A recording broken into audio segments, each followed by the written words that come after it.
See this next concept of working capital. Working capital is the capital which is used to carry out the day-to-day business activities. After estimating the fixed capital requirement of the business firm, it is necessary to estimate the amount of capital that would be needed to ensure smooth functioning of the business firm. So this first, the how many collect all this finance for the day-to-day business activities. ज्या काय आपल्या दैनंदिन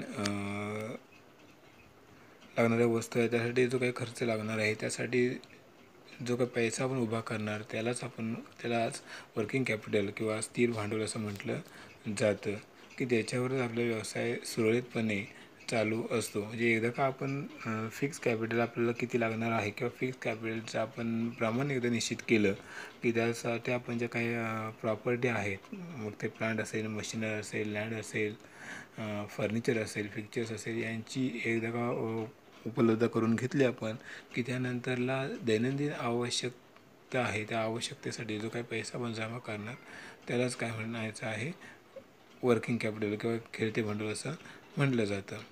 the Gerstenberg define as the excess of current assets over current liabilities. This approach refers to net working capital, the excess of current assets over the current liabilities. The current asset means for examples of stock, cash, bills receivable, debtors. So these examples of these current assets, and this current liabilities means the creditors, bills payable, loan. So this current liabilities, the total current asset is more than by this total current liabilities.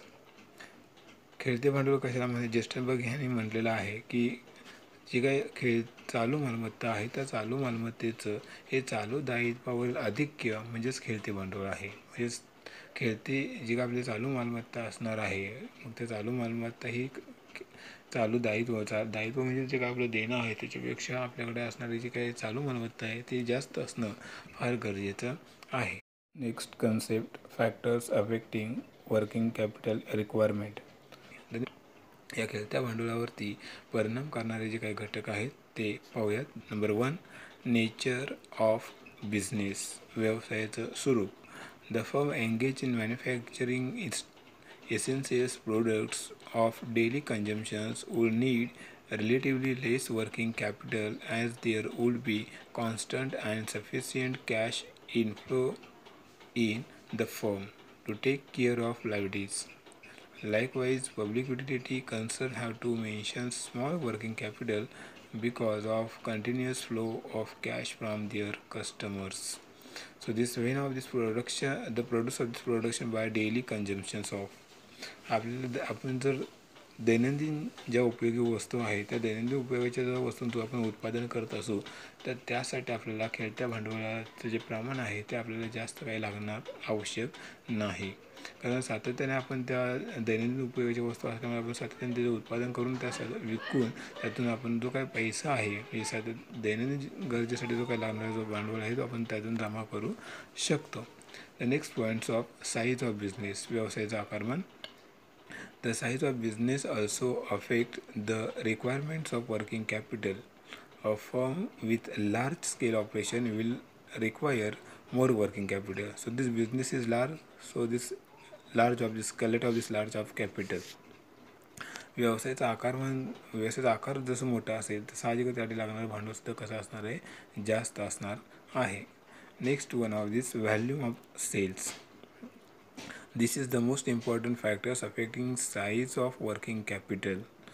The value of sales and size of working capital are directly related with each other. If value of sales increase, there is an increase in the amounts of working capital and vice versa. So this when of this increase of the sales, so this increase of this working capital. जी काय जे आपण cells करणार आहोत म्हणजे विक्री करणार त्या विक्रीचं डायरेक्ट ह्या वर्किंग खेळत्या भांडवलावर डायरेक्ट परिणाम करत असतो. म्हणजेच काय की आपण जेव्हा विक्रीचे प्रमाण वाढवू त्यावेळी साहजिकच विक्रीचं प्रमाण वाढवलं की आपल्यासाठी लागणाऱ्या ज्या काही इतर गोष्टी आहेत त्यासाठी सुद्धा पैशाची आवश्यकता जास्त भासणार आहे. मग जर सेल्स वाढवायचे असेल, विक्री जर वाढवायची असेल तर साहजिकच त्यासाठी लागणारं जे काही वर्किंग कॅपिटल आहे, स्थिर खेळतं भांडवल आहे, ते खेळतं भांडवलसुद्धा प्रमाण आपल्याला काय करावं लागणार आहे, वाढवावं लागणार आहे. Next one, number 4th of production cycle. The process of converting raw material into finished goods is called production cycle. The process of converting raw material into finished goods. If the period of production cycle is longer, then the needs more amount of working capital. If manufacturing cycle is short, it required less working capital. Production cycle, उत्पादन चक्र. Production cycle कशा म्हणायचे, so this converting raw material into finish goods. म्हणजे जो काही कच्चा माल आपल्याला लागणार आहे त्या कच्च्या मालाचं पक्क्या मालामध्ये आपण जेव्हा उत्पादन करू, म्हणजे शेवटचं उत्पादन जे आपल्याला आहे तयार करायचं, त्या उत्पादनामध्ये एकदा ते प्रोडक्शन तयार झालं, ते उत्पादन तयार झालं की ते उत्पादन म्हणजे जेवढ्या कालावधी त्याला लागणार आहे, म्हणजे आपण जे उत्पादन करणार त्या उत्पादन तयार होण्यासाठी जेवढा कालावधी लागणार आहे तेवढ्या कालावधीसाठी आपल्याला काय करावं लागणार आहे, खेळत्या भांडवलाची उपलब्ध करून घ्यावी लागणार आहे. मग साहजिकच प्रोडक्शन सायकल जी काय आहे ते प्रोडक्शन सायकलला जे रॉ मटेरियल जे काही प्रोसेस करणार आपण, त्या रॉ मटेरियलच्या प्रोसेसला जर जास्त वेळ लागला तर आपल्याला वर्किंग कॅपिटल म्हणजे खेळतं भांडवल जास्त लागण्याची शक्यता आहे. त्यामुळे उत्पादन चक्र हे आपलं किती काळ चालणार आहे, किती वेळ चालणार आहे त्याच्यावरती खेळत्या भांडवलाची आवश्यकता ही निश्चित ठरलेली असते. Next one of this business cycle. When there is a boom in the economy, sales will increase. This will lead to increase in investment in stock. This require additional working capital. During recession, sales will decline and hence the need of working capital will also decline. तर व्यापारी चक्र काय, when there is a boom in the economy, sales will increase. जर आपली boom तेजी, जर आपल्या व्यवसायाला तेजीची अवस्था निर्माण झालेली असेल, म्हणजे जास्तीत जास्त मागणी आहे, उत्पादनाला मागणी आहे, त्यामुळे साहजिकच आपण विक्रीचं प्रमाण वाढवणार. तर अशी जर परिस्थिती निर्माण झाली असेल तर साहजिकच सेल्स वाढवल्यामुळे आपल्याला व्यवसायासाठी लागणारे जे काही खेळतं भांडवल आहे ते सुद्धा आपल्याला काय होणार आहे, जास्त लागणार आहे. या उलट जर परिस्थिती निर्माण असेल तर ड्युरिंग रिसेशन, म्हणजे जर ती मंदीचा कालावधी असेल तर साहजिकच आपल्याला जास्त सेल करून चालणार नाही, म्हणजे सेल्स होणार नसते. मग सेल्स होणार नाही तर साहजिकच त्यावेळेस आपल्याला खेळत्या भांडवलाची सुद्धा गरज त्यावेळेस काय होणार आहे, कमी करावी लागणार आहे किंवा जास्त लागणार नाही.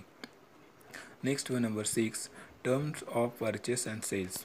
If the firm does not get credit facility for purchase but adopt liberal credit policy for its sales, then it require more working capital.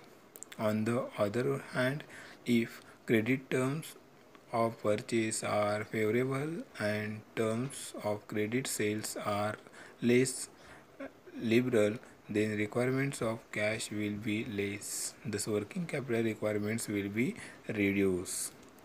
If the firm does not get the credit facility, बरं चला काय होतं की आपण ज्यावेळेस उत्पादन करणार, म्हणजे आपल्या ज्यावेळेस खरेदीची आवश्यकता आहे, म्हणजे कच्चा माल आपल्याला खरेदी करायचा असेल तर ते कच्चा माल खरेदी करताना जर आपल्याला तो उधारीवरती मिळत असेल आणि ज्यावेळी आपण त्या कच्च्या मालावरती प्रोसेस करून जेव्हा तिथून जे काही उत्पादन तयार होणार आहे ते उत्पादन विकताना मात्र आपण ते ऑन कॅश या बेसवरती विकत असू, रोख स्वरूपामध्ये विकत असू, तर अशा वेळेस आपल्याला जे काही वर्किंग कॅपिटल आहे, स्थिर खेळतं भांडवल आहे, ते खेळतं भांडवल आपल्याला काय होणार आहे, कमी लागणार आहे. म्हणजे ऑलरेडी आपण उधारीने माल खरेदी करतो आणि ऑन कॅश आपण ती विक्री करतो आहे, त्यावेळेस आपल्याला ते वर्किंग कॅपिटलची गरज म्हणजे खेळत्या भांडवलाची गरज आपल्याला कमी लागणार आहे. याच्या उलटचं परिस्थिती निर्माण होत असेल, आपण जेव्हा खरेदी करू, म्हणजे कच्चा माल खरेदी करू त्यावेळेस तो कच्चा माल आपल्याला रोख स्वरूपामध्ये उपलब्ध होत असेल आणि मात्र विक्री करताना ती मात्र उधारीवरती विक्रीची अवस्था निर्माण होत असेल तर अशा वेळेस मात्र आपल्याला खेळत्या भांडवलाची गरज जास्त भासणार आहे.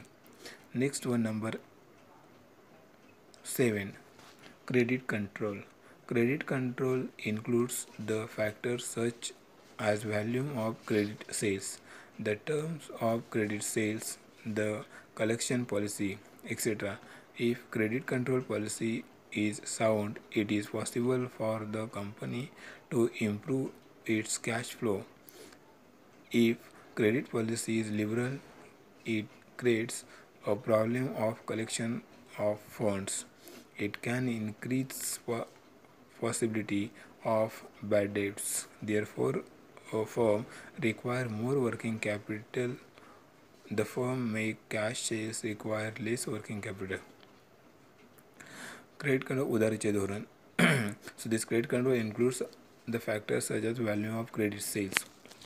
बऱ्याच वेळा काय होतं, आपण उधारीने जर विक्री करत असो तर उधारीने विक्री करत असताना जेव्हा आपली उधारी विक्री होणार त्यावेळेस त्या उधारीची जी काही रक्कम आहे ते आपण किती वेळेनुसार किंवा केव्हा आणि किंवा कोणत्या परिस्थितीमध्ये आपण जे जमा करतो आहे त्याच्यावरती सुद्धा खेळत्या भांडवलाचं प्रमाण निश्चित होत असतं. जर आपण सेल्स केले उधारीनं आणि मात्र त्या सेल्स केल्याच्या नंतरला ती जी रक्कम आहे ती आपल्याला वेळेत जर मिळाली नाही तर साहजिकच आपल्याला खेळत्या भांडवलाची जास्त गरज भासणार आहे.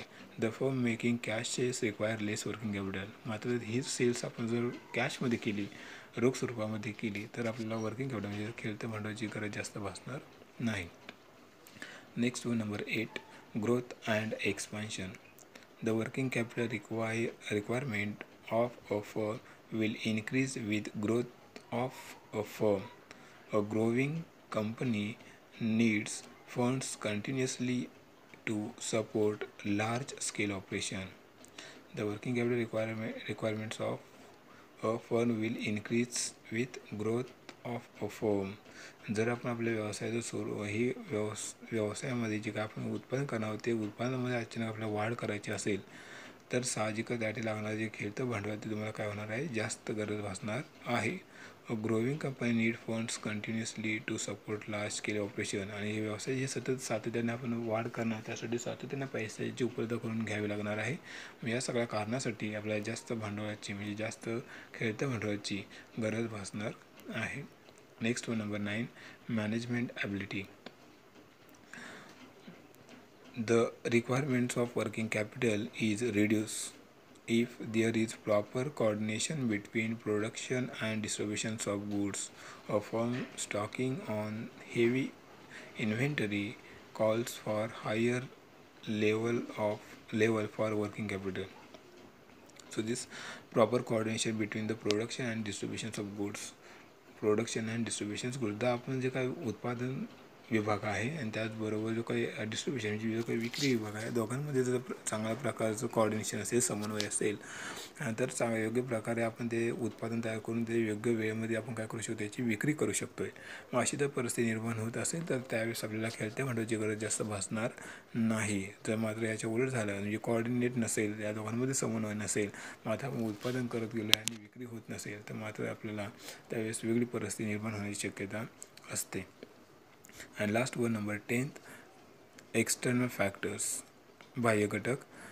If financial institutions and bank provide funds to the firm as and when required, the need for working capital is reduced. The financial institutions and bank बाह्य जे काय घटक आहेत म्हणजे व्यवसायाला आर्थिक पुरवठा करणारे जे काही बाह्य घटक आहेत मग त्यामध्ये वित्तीय संस्था असतील किंवा बँका असतील तर त्यांच्याकडून जर तुम्हाला पैसा म्हणजे आपल्या व्यवसायाला जर पैसा उपलब्ध होत असेल तर साहजिकच त्यावेळेस खेळत्या भांडवलाची गरज जास्त भासणार नाही. थँक्यू.